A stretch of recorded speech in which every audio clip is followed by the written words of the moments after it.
काशी की धरती पर उस समय महाराज उशीनर का राज्य था। उनका शासन स्वर्ग के समान था। उनके राज्य में प्रजा अत्यंत सुखी तथा धन धान्य से संपन्न थी। सभी लोग धर्माचरण में रत थे।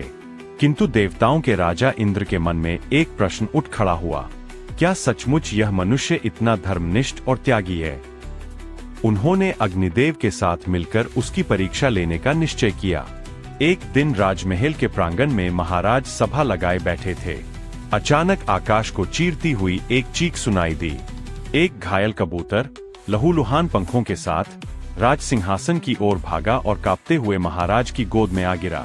राजा ने उसे सहलाते हुए कहा, डरो मत नन्हे प्राणी, यह उशीनर की गोद है।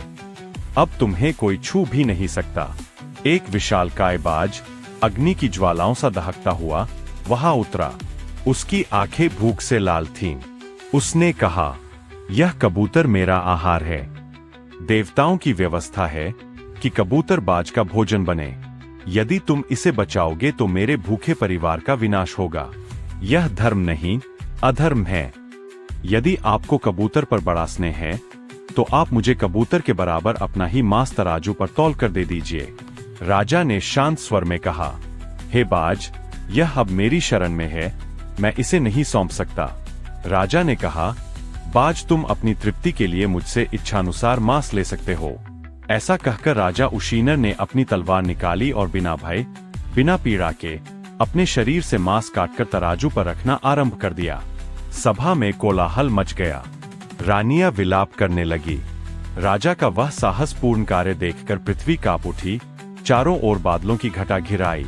महाराज उशीनर इन सारी घटनाओं से निर्लिप्त होकर अपने शरीर से मांस काट काट कर तराजू भर रहे थे। जितना भी मांस रखा गया, कबूतर का पल्ला भारी ही रहा।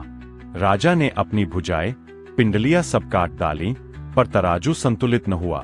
तब वे मुस्कुराए और बोले, जब प्राणी की रक्षा प्राण देकर ही हो सकती है तो ऐसा ही सही। और वे स्वयं तराजू पर चढ़ गए। ज्यों ही राजा का शरीर पलड़े पर पड़ा, इंद्र और अग्निदेव अपने दिव्य स्वरूप में प्रकट हुए। इंद्र बोले, राजन, यह तो परीक्षा थी। संसार में ऐसा त्यागी, शरणागत वत्सल राजा दूसरा नहीं। उसी क्षण अमृत की वर्षा होने लगी। राजा का शरीर फिर से दिव्य और पूर्ण हो गया। आकाश से फूलों की वर्षा हुई और इंद्र ने कहा, महाराज, आपके त्याग ने आपको अमर कर दिया है। जो अपने शरणागत की रक्षा के लिए अपने प्राण तक दे दे, वही सच्चा राजा है।